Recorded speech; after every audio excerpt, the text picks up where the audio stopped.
Hi, Ogre again on another Let's Play Solo. Well, last session, our guys ended up with a big fight against the Darrow.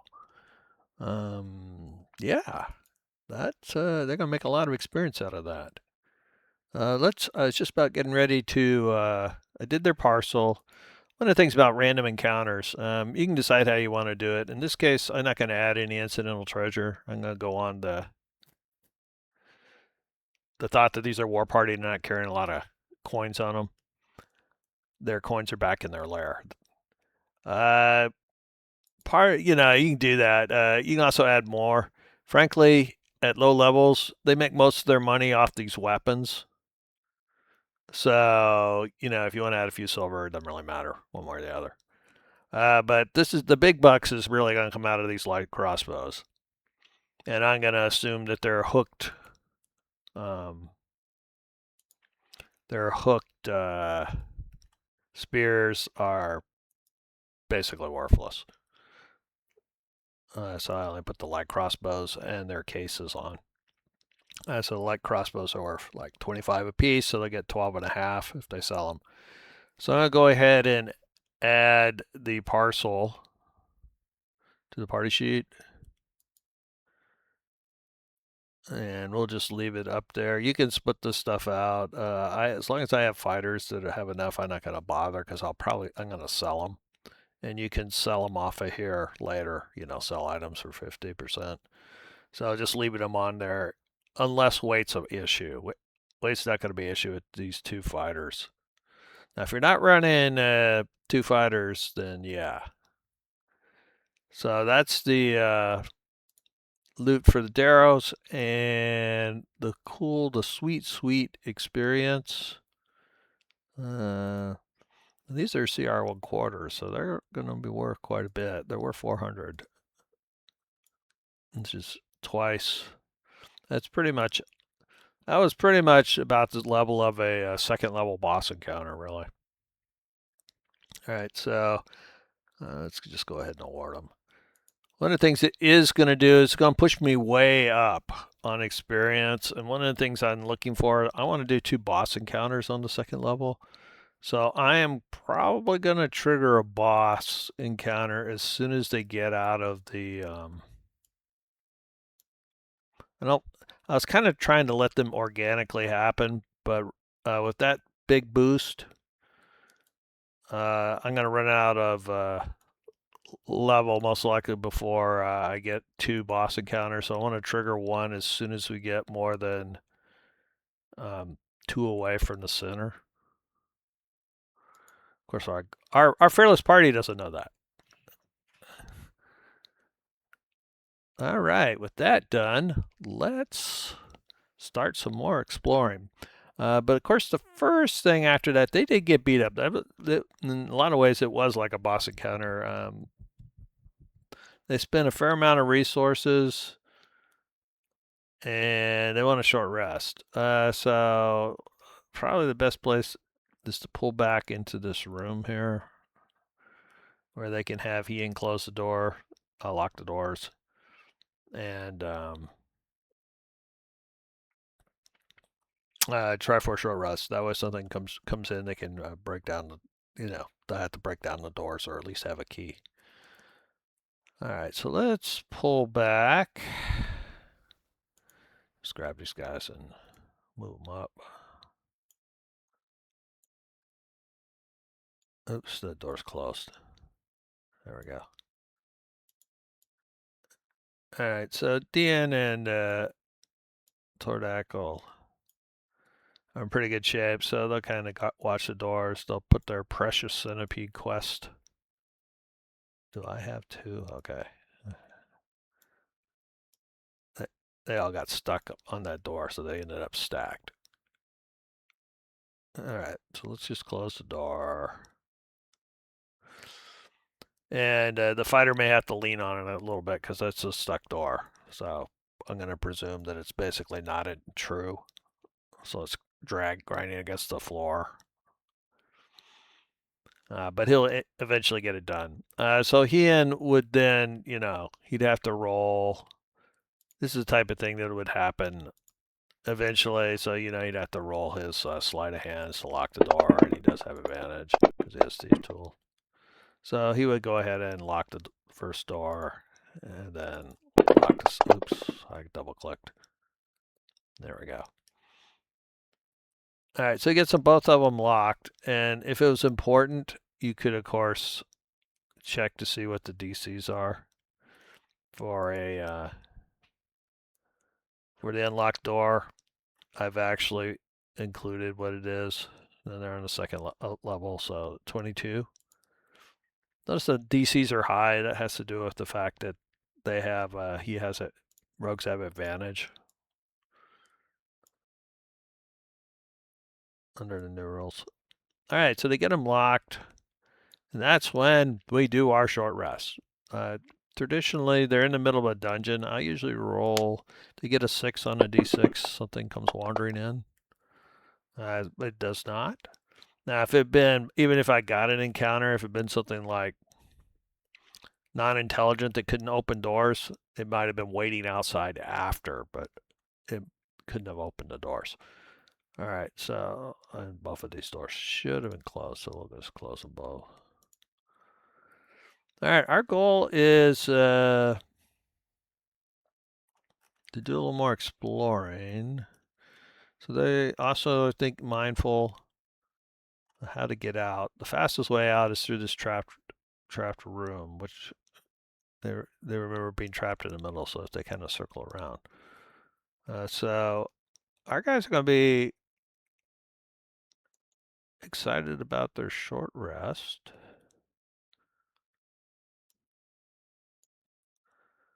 And then I'm going to trigger an hour. This thing used to work when you did it. It used to give them short rest, but it doesn't seem to do that anymore.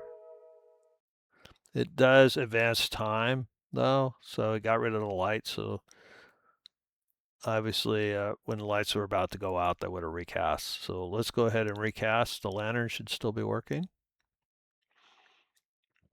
The strategy we're having Austin carrying the lantern seems to be working for them. That extra 30 feet sometimes makes a difference from the light. And so Girth is going to cast a light spell on himself.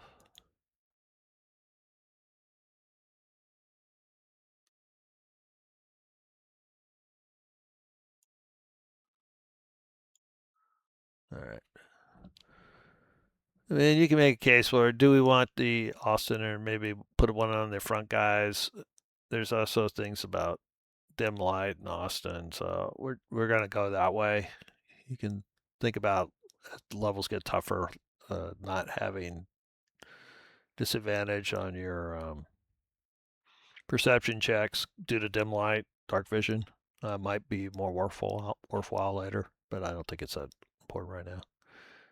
So now that they triggered their short rest, let's spin some of those hit dice. So if we look at our combat tracker, Austin's doing great. Didn't spend a lot of resources. One of the things, by the way, the short rest is not working right in Fantasy Grounds for Girth, and also for anything that gives back 1 on a short rest, which is channel divinities. He didn't cast any, but you do have to manually go in there and uncheck them. I bring this up for Dent, who actually spent a lot of second wins. You have an unlimited and then you use this feature twice your game 1 when you did. Now he did 1, so maybe that thing is working again. So he had spent both of them, so he should have only gotten 1 back. So I'm going to take 1 off. Let's see. He really kind of wants to try to use his. Does action search come back after a short rest? Once you use this feature, you can't do again until you finish it. Yeah, okay. So he got his action search back as well. All right. So that's looking good. Let's just spin some dice.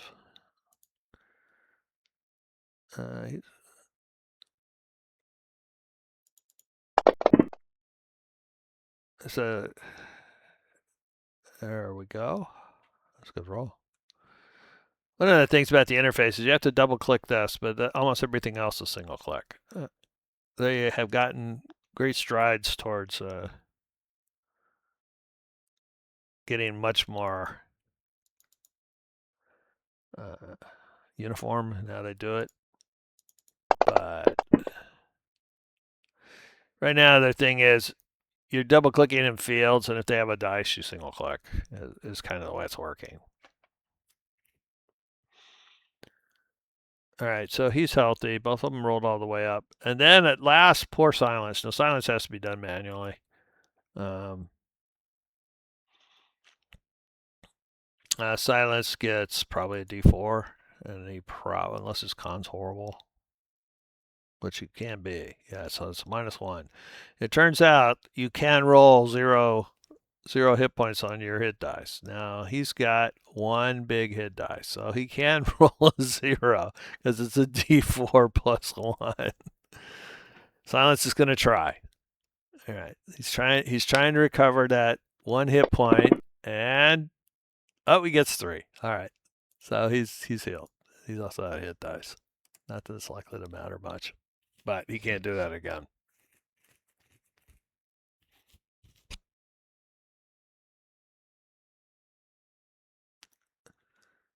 All right, so they're feeling pretty good. With their buddy Austin, they'll check the door. They're gonna make sure their way out is clear. So he's gonna unlock the back doors,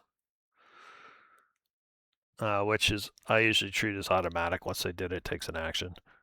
The fighters will get up there just in case there really is somebody waiting on the other side. He'll unlock it, and we know it's good. So they'll look back the other way. They're truly paranoid. They go back and look and clear, but they're not that paranoid. Now, if they had get down, if they had something they think shadowing, then they would have gone back around the corner. So then they'll do exactly the same thing. Uh, they know that the door is. I have the wrong sides. They know that the door is stuck. So yeah, the right, door deck on the left. It does make noise when they open it, which is of course how they found their Darrow friends. Come on. Where's silence? Let's blow silence up a little bit. It's easy to grab. I think I'm going to do a token without transparency for him. In fact, there's. Well, I was going to say there might be one in the monster manual. Maybe. Sure, I have the monster manual open. Don't think so, really.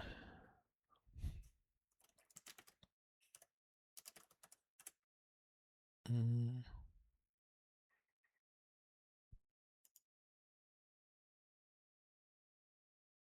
All right, let's see if there's an image.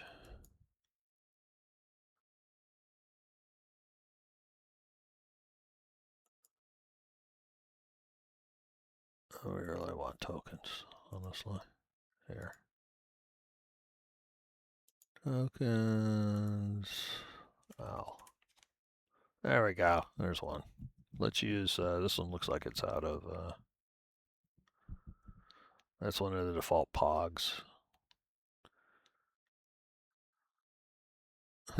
That's a cute one, but that would be even worse to grab. So we had quite a few of them. I kind of like this one a little better. I guess we'll use that one then. Let's get it on.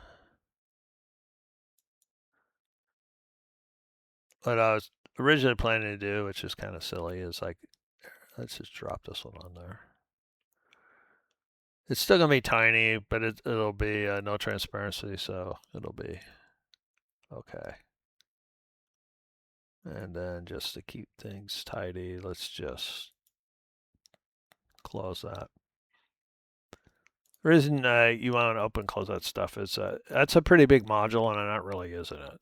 So, because I'm using my own monsters. One of the things I want to talk about in my side quest is how to build your own monster manual. It's super easy, and it's can be incredibly convenient once you stop modifying the monsters. One of the big reasons for modifying the monsters, by the way, is to put your own tokens on, because unfortunately, the monsters, some of the stock monsters, simply don't have tokens. And if you want a consistent style on monsters, then that's one of the big reasons to run your own monster manual. And in fact, that's the reason I bring it up. That's the reason I originally did start making my own monster manuals. The other reason is if you want to modify a monster, you can use the modified monster all the time automatically if you only use stuff out of your monster manual. All right, that's done. They're going to open the door. They get it unlocked. Everybody gets ready to lock, in case of trouble. They're going to have to hit the door. It was DC 13, as I remember. So they both have 16 or 17 strengths. So I'll just roll twice off that. Oh, we did get it. Meanwhile, Tordak gets it. All right, so they're going to go through that door. They don't need both doors open. All right, so far so good. Let's see if they find that the Darrows. They'll go looking for those dead Darrows. Nope. All right. Okay. The party would not open this thing because they don't want to make any more noise. As a DM, I might want to just because it makes it easier for me to run people through in a square. I'm going to get them back in their square formation because I want to go ahead and get a little more exploration in. All right, there we go. So, they know it's a dead end over here. There's no reason to go that way, which means they're going to go the other way. They kind of like the feeling of circling back, I think, rather than get further and further away. They're still in fairly good shape. If we look at the cleric, he's down one. Austin kept trying to figure a way we may need to think about to use. He still hasn't cast any spells. He's trying to figure out a way of using Burning Hands. Spell's not really working for him. He might as well try to think about replacing it. So let's go.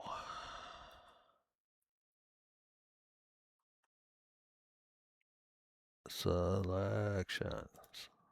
It feels so hard to find it. All right. So they're off. Moving. Moving. They're going to head north. Now, if you notice his sprays, this is where I'm dropping them. And if you don't like that, if you drop the tiles before there's any light on them, they won't do that. So, like, if I was worried about that type of thing, I put it out here. Now, I'm going to trigger a boss encounter because this is out of his 1, 2. This is out first normal. So they're going to have an exciting table. Let's go find the boss encounter. It's a dead end.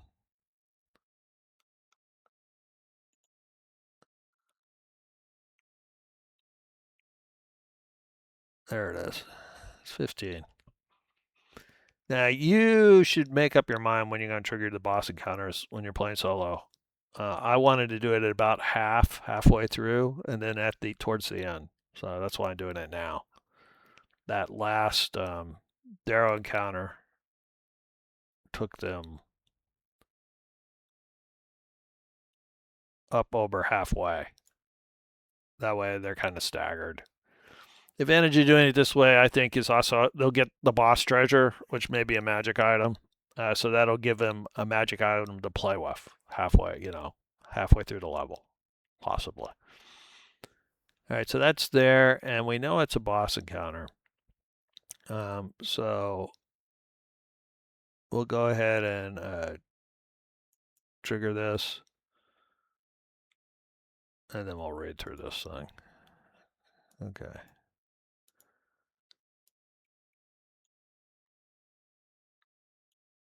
Let's put it right here. Let's see what we got. Oops. Let's get it into play mode. Remember, you can hold control and they all get bigger. I'm looking for, because I'm keeping mine to the size, just filling the tile or close to is pretty good for me, a 5-foot tile. All right, let's see. Door is made of brass steel, double-sided. Okay, so it's locked. Not surprising, because it's the boss encounter. So they're coming up. They're looking at the door. They're going to do their standard door thing. Uneven. So first and second levels, basically we're going to do a normal, but you max. When we get to third and higher, I'll talk about it. But adding a couple sweet spot monsters to a normal encounter does work. There's some other techniques we can use. Basically use a hard encounter.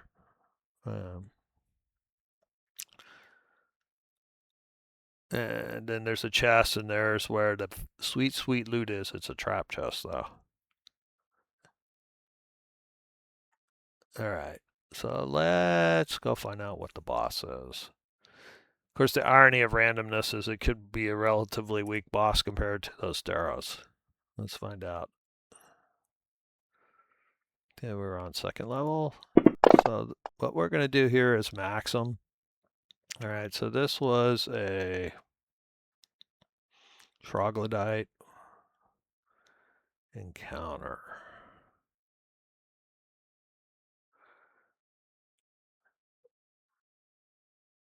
Let's go find them. I'm actually going to, because I usually make them roll, I can't actually look at the table easily, so I need to actually go look at bring the table up. And let's go look at random encounters. And it was second level trogs. All right, so let's go find the trogs. I got what? At least 5 of them.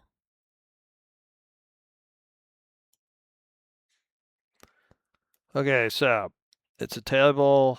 It rolled on the 5-slot table, which is this one. And it rolled a 13, which is this one. So the max is 6. 1d3 plus 3. So I get 6. So I got one more.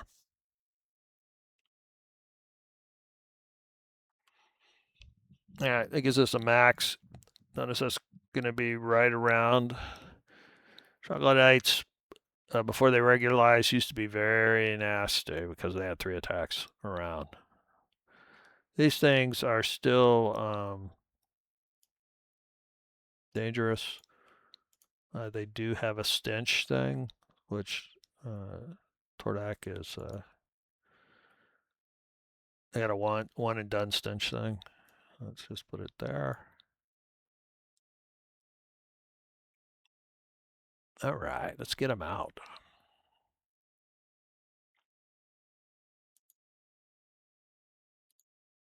All right. I'm going to talk a lot more about my random encounter tables in side quests, so I'm not going to spend a lot of time on how they work the way they are right now. All right, so let's get our guys set up. All right, so we done. The door is locked. It's an easier one. The big question is he ain't gonna hear him.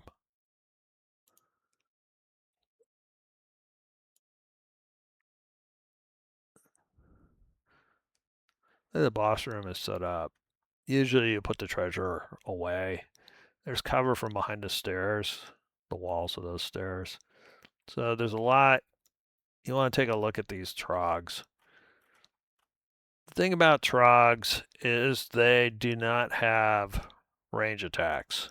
Range attackers we might want back further.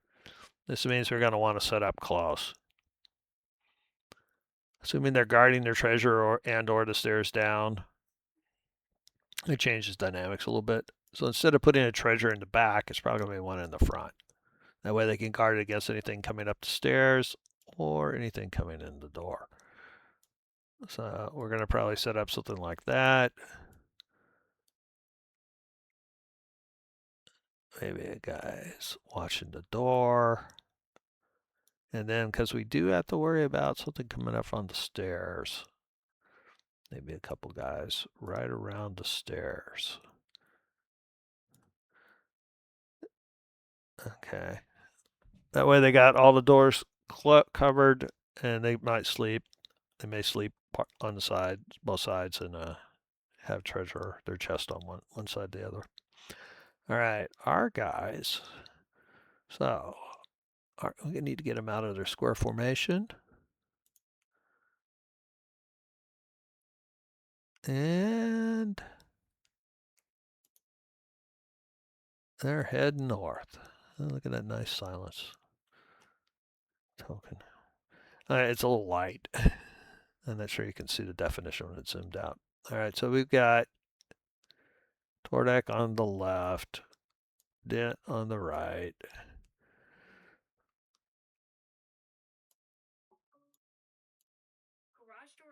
These are, of course, on the wrong side because I had them upside down. We've got the centipede. We've got Austin in the middle. And silence. All right, so silence is traditionally their sentry. So he's going to be back a little.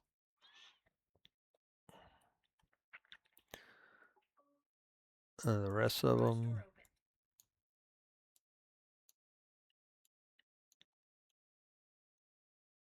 are going to be pretty much in party formation. All right.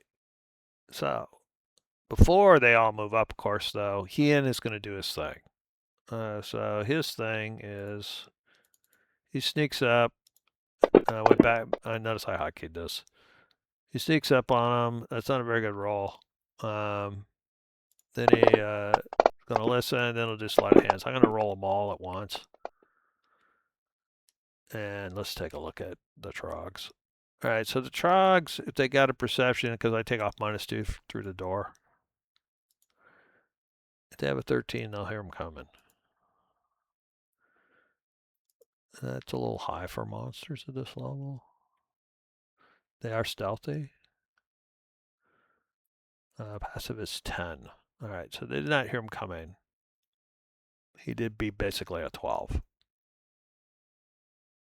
No, he didn't. Oh, they heard him coming. Okay, let me make sure. All right, he was an 11. They heard. Oh yeah, it's 8. I went the wrong way. There we go. So they don't hear him coming. He's stealthy enough. Now, does he hear them? They have a passive stealth of 14. So 14, he rolled a 17 -2 for 15. So he barely hears them. Hey guys, there's something on the other side of the door. All right. So basically, he also finds out the door's locked. Sleight of hand is 17. That may not be enough for the unlocked door. That's easier. Probably is. 15, yeah. All right, so he picks the door, tells him there's a guy there. Guy's there. So what's going to happen is they're going to back up and then so he goes up alone. Then these guys come up. The problem is, even though they didn't hear Hien, they're quite likely going to hear Dent and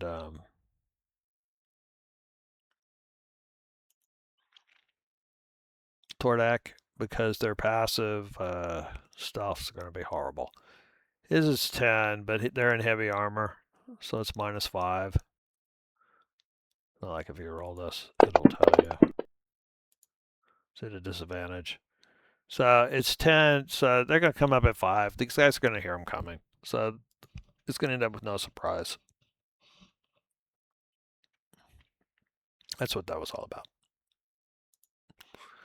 So now that we know they're not surprised, they hold up their hands, hold up 2 fingers, 3 fingers, and throw the door open. Where the unsurprised trogs are waiting. All right, so let's go ahead and do the PCs. Because when you drop, obviously, the NPCs in, it rolls their initiatives already. Let's turn them on so everybody can see. Normally when I'm playing with players, I'll only turn on the ones they see. And then I'll turn them on when they go. All right, so the first people to go is Hien. All right, so Hien's got everything a rogue wants except for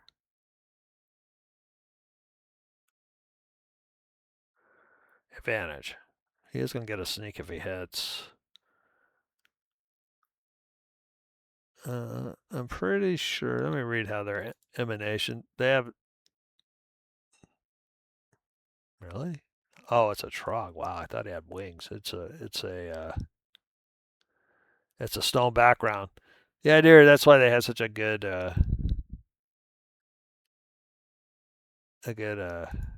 stealth as they blend in. So they have stench, which is their big thing. Any creature other than a troglodyte that starts its turn, so it doesn't go off until the characters go. And basically, it's a one and done. Once you save, you're immune for the rest of the fight, which is not. Oh. So he is going to take a shot, and he's obviously not in it, so he doesn't have to worry about that. He will. It's not that far to these things. 1, 2, 3, 4, 5, 6. You can't quite get there for dash. He wants to do the hide around the corner and shoot thing. He's not gonna be able to get that done this time and get a shot. If he was an assassin and went first, he would might have something. All right, so he's got -2 and a shot. He'll shoot the one right in front of him. Doesn't really matter. Oh, probably hit. Yep.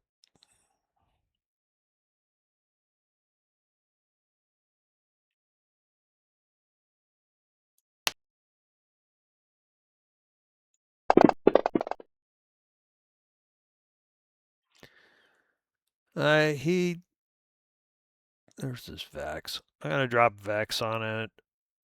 He probably won't get it, but 1,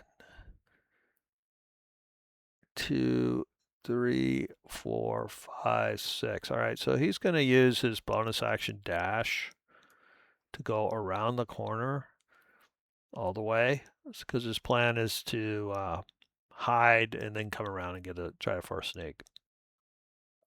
All right. So he's got the guy heavily wounded, and oh, did I trigger it? I suppose I didn't do that. So I didn't trigger it, so he can't end it. So let's go ahead. All right, Girth. Girth. Well, he's got a heavily wounded guy. Looks like focus fire is the thing. We see 2.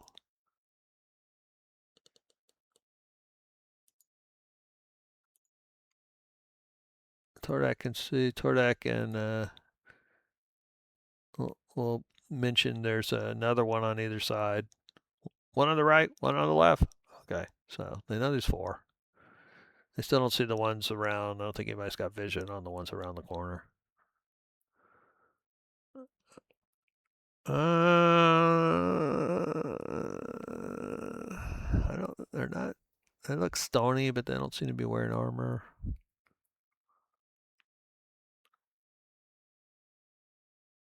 Nobody's gone yet. They don't know about the stench. I haven't fought this yet.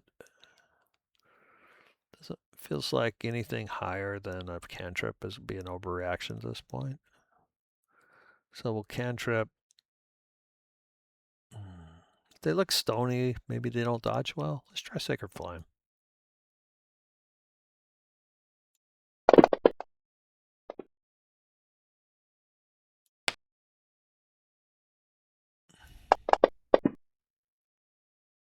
Oh, critical. So basically, so far 2 hits. He's just gonna move back 1 step back to here to give Austin a little bit of maneuvering room if he needs it. Still wants to stay close so he can go up and heal people if it needs to. All right, Mr. Troglodytes. Mr. Troglodyte cannot get in. Okay, so it's on their turn. So nothing happens with the stench when they move up. Okay, so this guy's going to attack. He's got cover. So basically, what I'm going to do is attack here. I miss. And this guy in front of Tordak will attack him. I just roll off this one guy. And then the guy in front of Dent will attack him. That got him. That's this guy, number 2.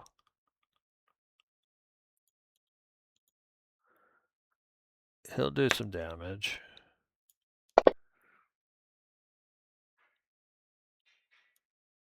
This guy basically is going to be a -2.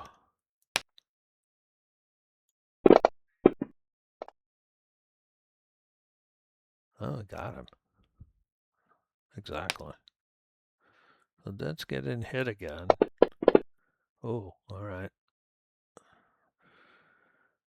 And then it takes us to the last 2. Like I said, these things don't have range, and they move 30.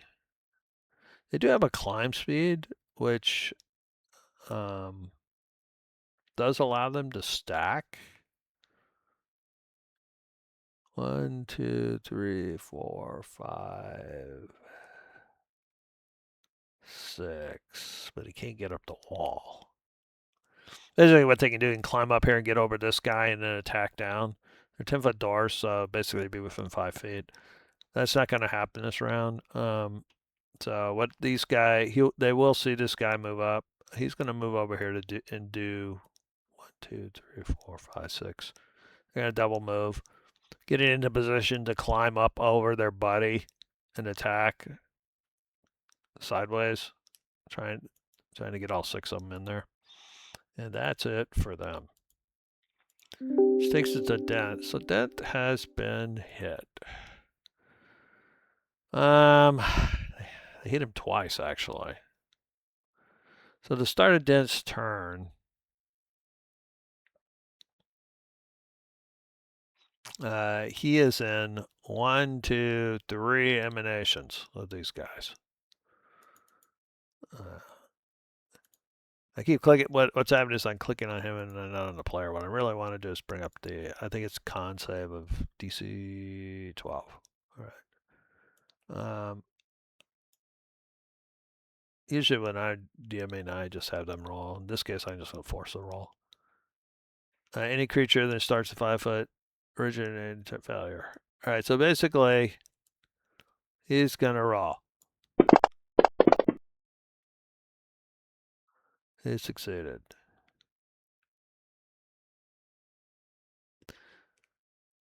This is why these are one and done, and they're not as in power. So because he succeeded on the first one, he's immune to the stench of all.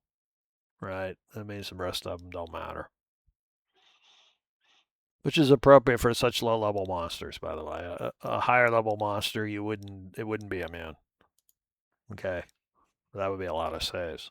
I mean, somebody would probably blow it until they started getting rid of the numbers of them.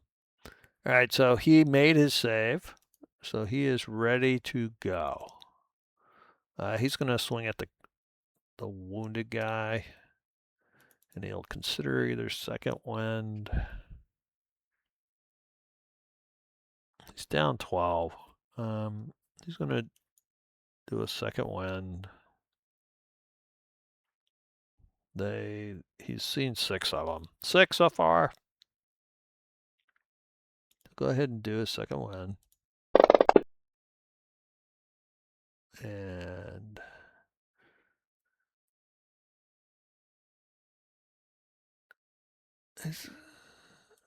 I'll try to quarterstaff this guy.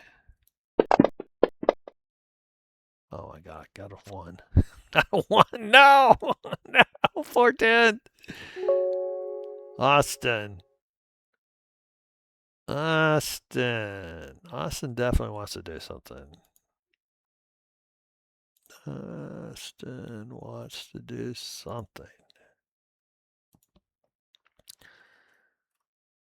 He wants to.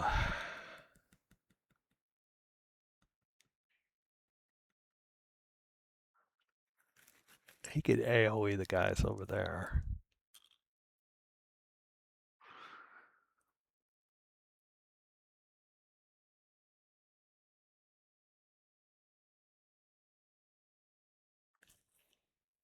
Yeah, I think he's going to try a sleep here. The other alternative is to use his Witch Bolt, which not horrible.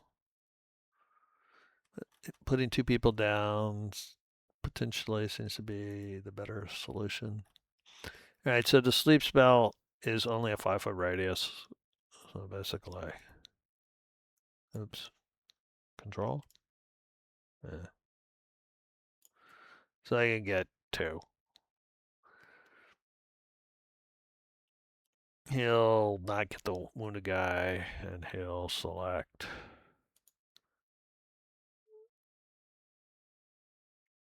Oh, it's ping. I thought it was targeting. Oh, I see they are slightly different. Yeah. Right, so he gets those. He tries to put him to sleep.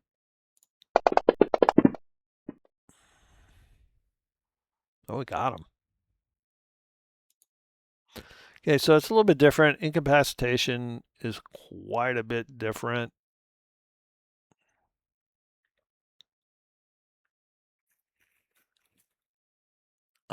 From in this edition, but basically it means you have no actions. You can move, but you can't attack. Don't have reactions. So creature of choice. And they get a second one, and then if they fail the second one, then they will go unconscious. The important thing, really, these days is the incapacitation. It makes it a worse spell at low levels, but a much better one. Nobody casts sleep at higher levels, but just getting incapacitation against a higher level, couple higher level monsters at the start of a fight is actually worthwhile. So it actually keeps the sleep spell in use after the low levels. All right, so let's get rid of this. And untarget. I could leave untargeted just because it'll make the saves easier. I think I will. Normally I do it just because. All right, he'll back up a little bit.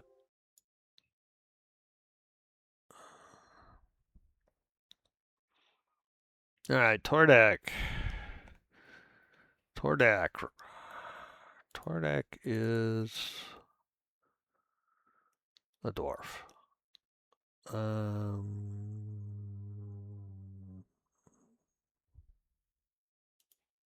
Does it call this a poison? Stench, Constitution. All right. So Tardak doesn't. What does this thing say?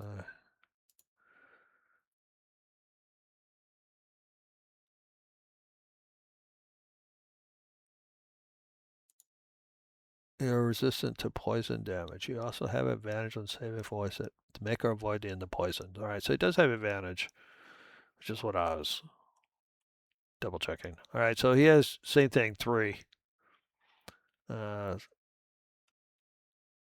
of advantage. Because I have to do advantage, I'm not going to just trigger him off the. So their con saves. DC was 13. Oh my god, he failed!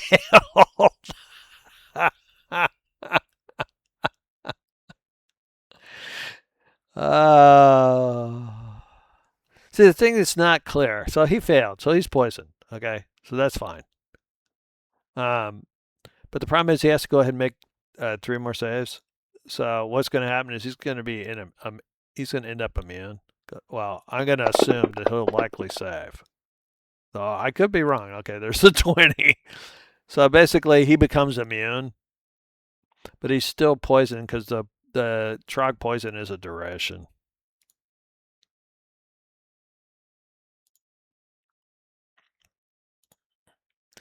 It turns failure poison conditions to the start of its next turn. So basically, what happens? The extra saves are actually helping them uh, make it a one and done. So he is poisoned because he blew the save,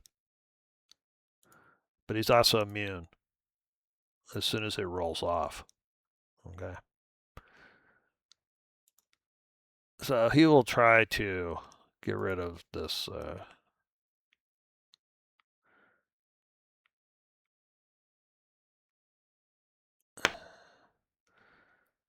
See, there's the poisoned. He got him anyway. He feels strong. Feeling strong. All right, so he does a savage attacker. Oh, he didn't roll a 1. All right, so we're going to drop the bigger dice on him, which hopefully will kill him. There we go. Like I said, there's some things that you could do that. Normally the way I do it is I just roll twice and pick the bigger one. All right. So, 1 down. But he pukes on this guy's corpse. Kind of embarrassing for a Kasai dwarf. Oh my god. Evil. Foul evil. Trying to impede my mighty mission. Alright, let's get over here and get rid of this guy. Silence. Alright. Silence moment. 1, 2, 3, 4, 5, 6, 7, 8, 9, 10, 11, 12. Yeah. Go get him, Silence. All right, so Silence will come in to here. Do his help, and I did I did update, and it's definitely Grant. I'm gonna, in fact, drop this down here. I may give Silence his own. I'm starting to run out of keys.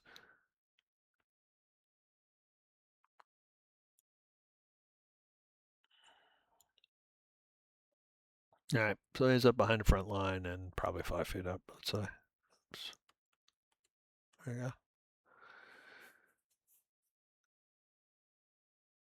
All right, Silence doing work there.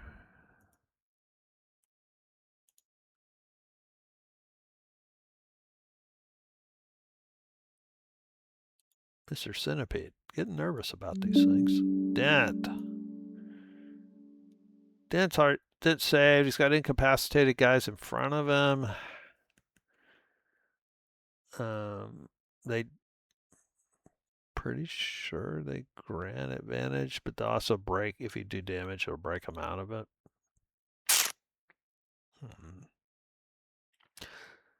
They don't. He's got it. If he swings this guy, he's feeling pretty good, except for he saw a guy run over here.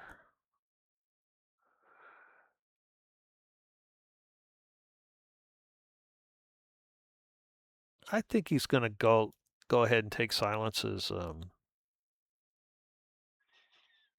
help.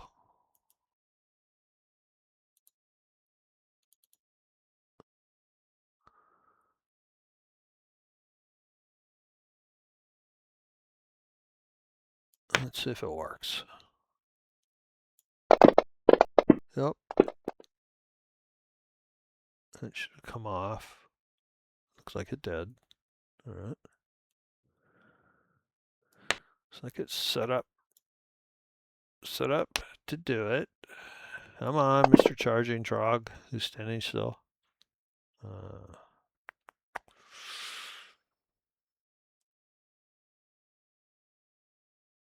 All right, so he gets up there, he sees him, doesn't see anybody else.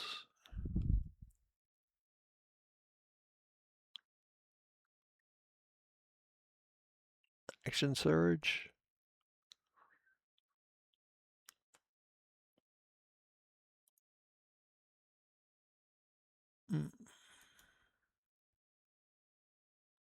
Action surge is real here. There's still a lot of them. He got hit twice. I think he's going to action surge. Getting hit twice the first round. Okay, so that's an oh. He's going to stay there and block the door a little bit, which is part of the why I was debating whether he really wanted to look up. All right, Ian, this is my moment. I have worked so hard. I finally hit second, and I finally have stealth, which I'm pretty good. 21. All right, so we know they only have a 14, so they definitely won't ever see him coming. So he is going to creep back, lead around, and that.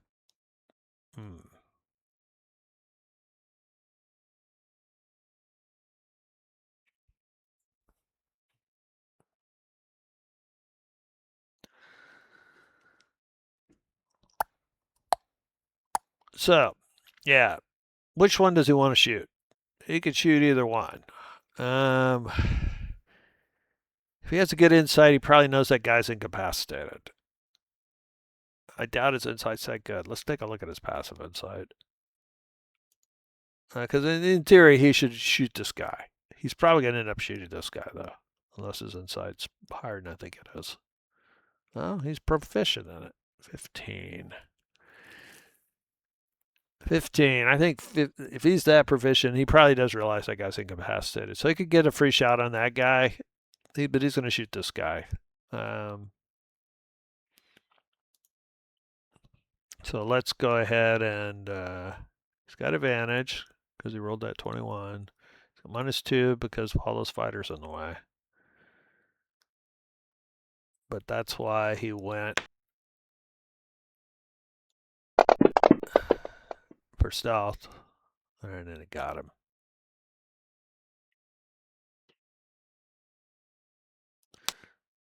This is what I was talking about a little bit earlier. See, like he had Vex on that dead guy.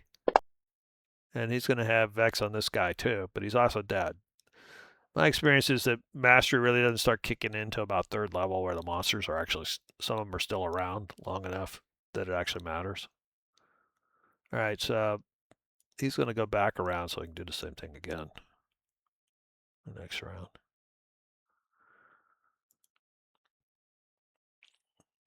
All right, the Trogs.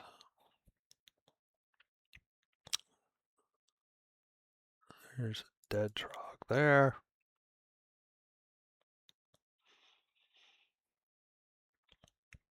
All right, so this guy is going to move in, attack Dent. Keep in mind that the rest of the party still isn't immune to the stench. This guy is incapacitated. Save on end of round. All right, so basically I'm going to save now. This one's also save in round. What I'm going to do is I'm just going to trigger him off Austin, which is why I left them targeted. So we're just going to do them both right now. So we'll just cast again. Oh, we got them both. So they're unconscious.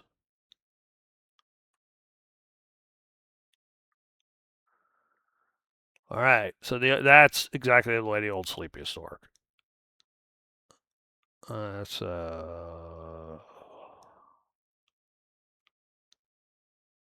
failure applies unconscious.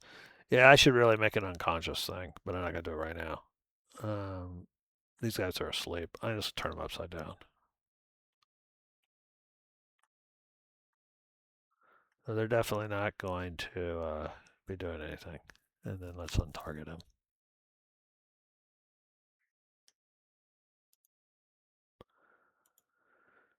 Okay, so that was the unconscious guys.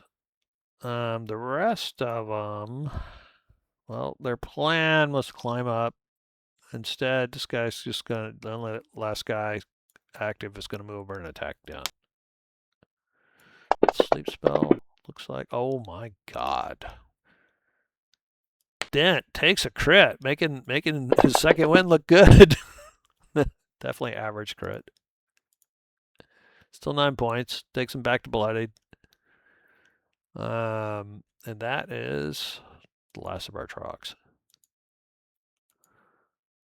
Yeah, I've found the more monsters on the tracker, if you go through it one step by step, it's much slower. Like when I play face to face, when I run face to face games, I throw handfuls of dice for monster attacks. Silence. Silence is has no strong preference.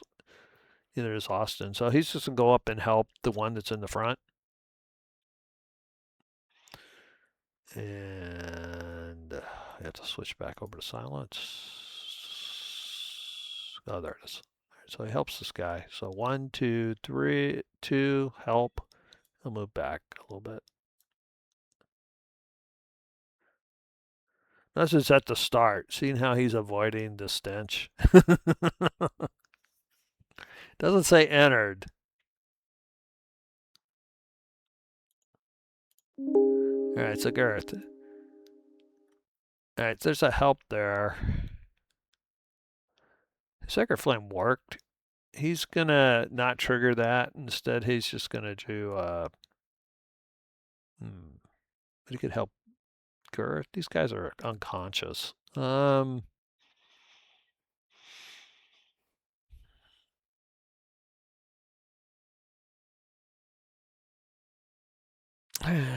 He's bloody. They don't really want him to go down. I'm debating the channel divinity rather than the cure. Because if he uses a cure here, he's probably, they're going to want to start thinking about bailing. And this fight right now looks like it's almost over. They could probably do another one. They don't want to die over in that hill though.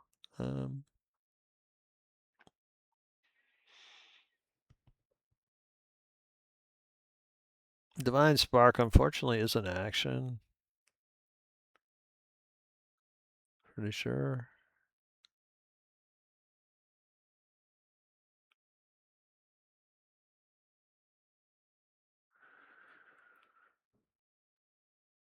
As an action, yeah.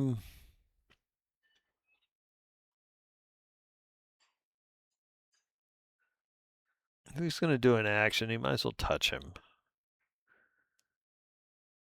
He's got 20 hit points. He doesn't think he's going to overkill him. We're going to play it a little safe. I mean, two nasty encounters in a row feels like. Who knows what else is in here?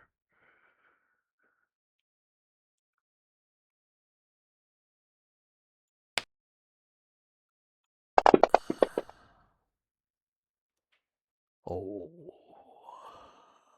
subpar roll. All right, that's an action. So he is done.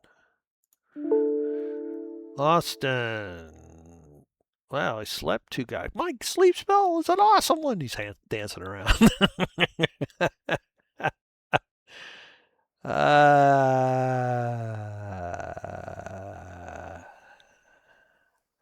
You could guiding bolt that, or guiding bolt. You could firebolt the sucker.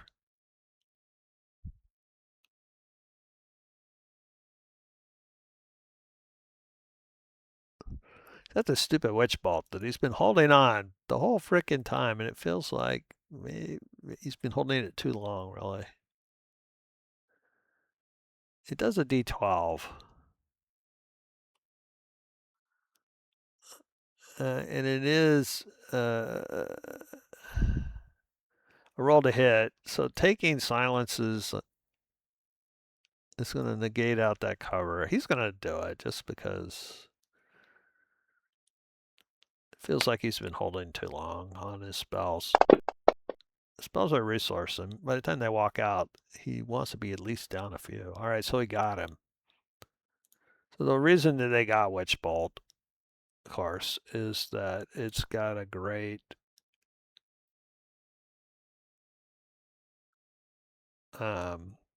it's great for boss. If you got a single target thing, it keeps hitting it over and over again.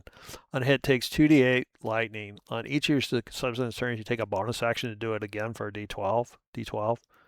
So this is great for low-level boss encounters. It's just low level right now. You just aren't going to get a lot of bonus action uses out of it, which is fine. I mean, this means this scales perfectly well. This is what you like seeing, a wizard spell that'll scale up until he's 9th level, right?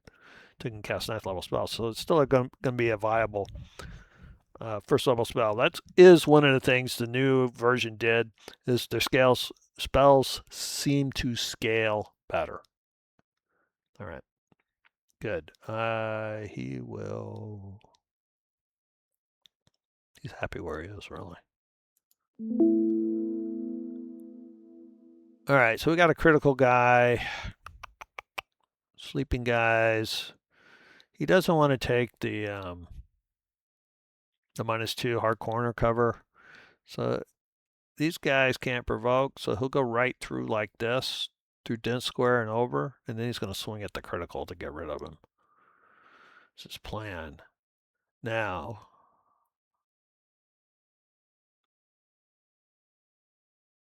let's see what happens. Got a battle axe.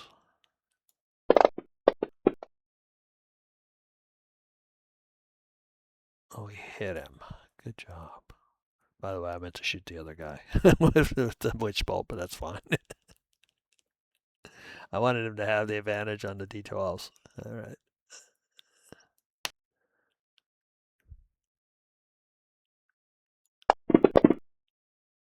Oh, he kills him. I was going to say, oh, another one. No, it didn't happen because he had Toffle, right? So he didn't roll a 1 after all. Yeah. Yeah. Oh, God. All right. That's a dead. What's important is it's dead.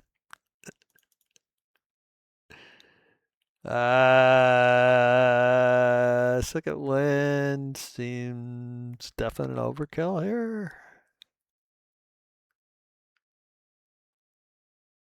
That was 1, 2. He's going to move there, so in case the guy tries to can't run past without some opportunities, hit that squishy guy.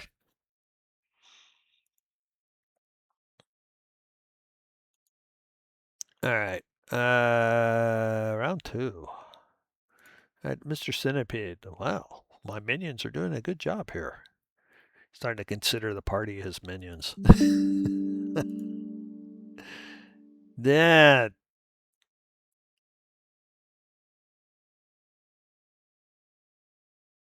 that's been working hard on these fights. Despite his 20 armor class, he's getting hit pretty hard though. Oh, I think they got him. He needed that advantage. So the other roll's pretty bad. Oh, for Max? Oh, not enough though. From kitchen. The chicken will be ready to cook in less than 10 minutes. He's gonna move back there mostly to provoke opportunity attacks. All right. Wow. He's got a clear shot. He will move over to here. The guy Witch Bolt is dead.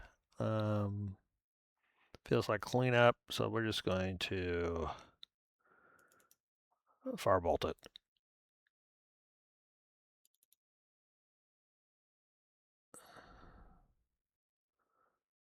I mean, my sliver. Firebolt's got the biggest bang for the buck here.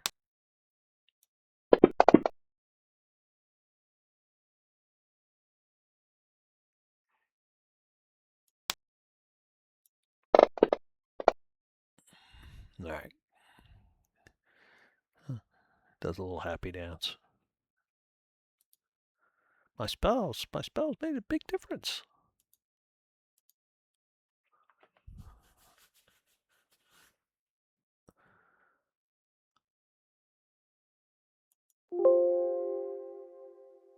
Tordak.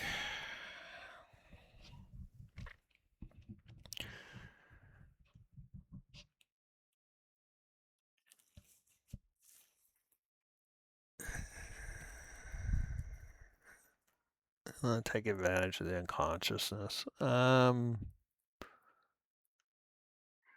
He wants to swing over to here.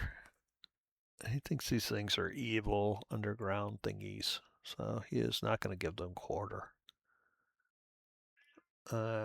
Means he's going to go ahead. Let's Fantasy Ground should probably know that knows it's incapacitated and that it's unconscious.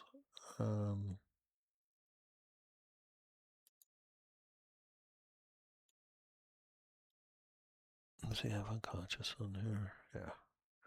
Let's unconscious them because they're supposed to take auto crits.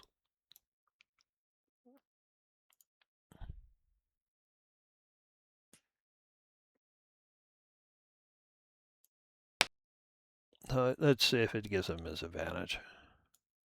There it does. I don't think it gives the auto crits. Oh, he missed! Oh no! Oh my god! The embarrassment. You missed an unconscious guy? Shut up.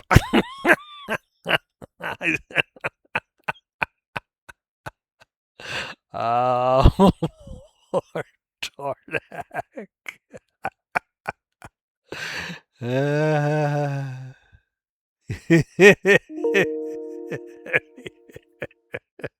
All right, so Ian's gonna do his whole sneak routine, and of course he's gonna come around the corner, and they're gonna be prone because they're unconscious.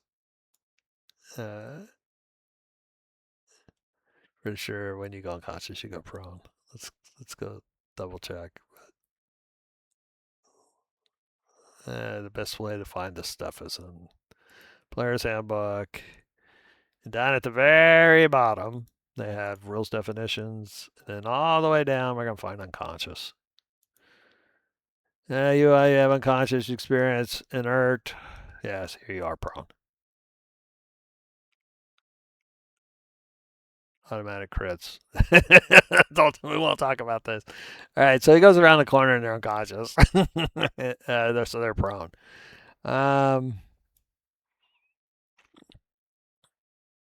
So he's already spent his thing. That's 1, 2. Well, shit.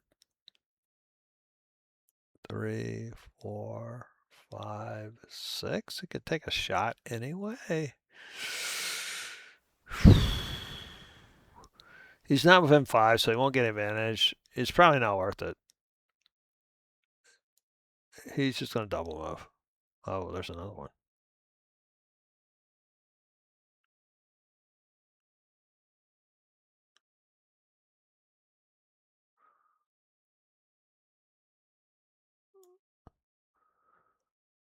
1, 2, 3, 4, 5, 6.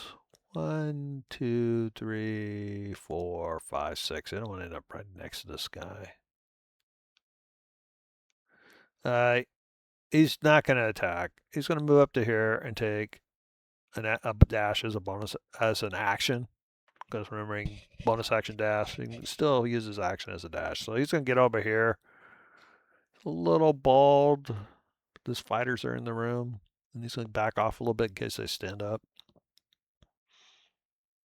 But it looks like we're at the tail end of this. All right. So the big question that we have comes to mind is Girth going to barf on these guys? Because most emanations, I would think, would go down on unconsciousness.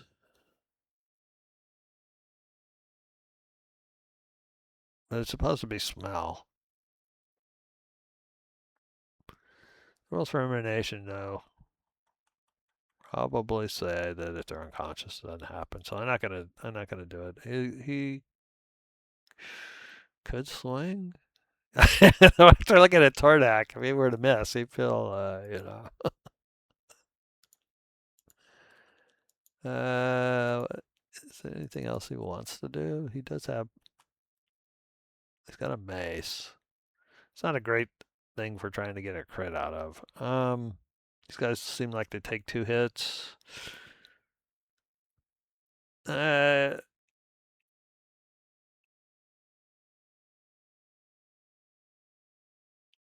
he is going to ready to swing at one of these guys when somebody else hits it. He doesn't want to be. He's not going to do a lot of damage when he hits, so he'll just ready. Yeah, these guys sleep on, and this fight's pretty much over. Silence would theoretically go up and give advantage, but it doesn't matter. Takes us back to Hien. All right. Well, this is what Hien lives for. He is going to come up. He's the perfect person to get the auto crit. So he's going to move in on this guy.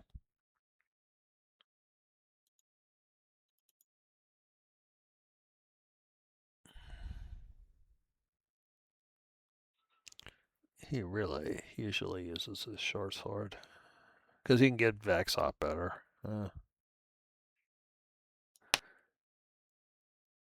If he can get his off in. Alright, so he does hit, so he doesn't embarrass himself. So he gets the auto crit. Uh, I think I'm not sure whether incapacity will do it, so I'm going to hold shift down anyway. That way I don't have to worry one way or the other. Oh, well, there's a max there and a bunch of 2s, but that's enough. All right, Gulch. One guy's down. He only moved 2. 3, 4? Nobody there. 5, 6? All right. He's setting up for the other guy. Now, in theory, Gersh should swing at this corpse. He will. He won't. You have to take your ready to action. If the guy's already dead, there's no point in swinging at him. Dead. All right, so Dent's gonna see if he can finish this guy. He's got his quarterstaff. He's got advantage. It's looking good.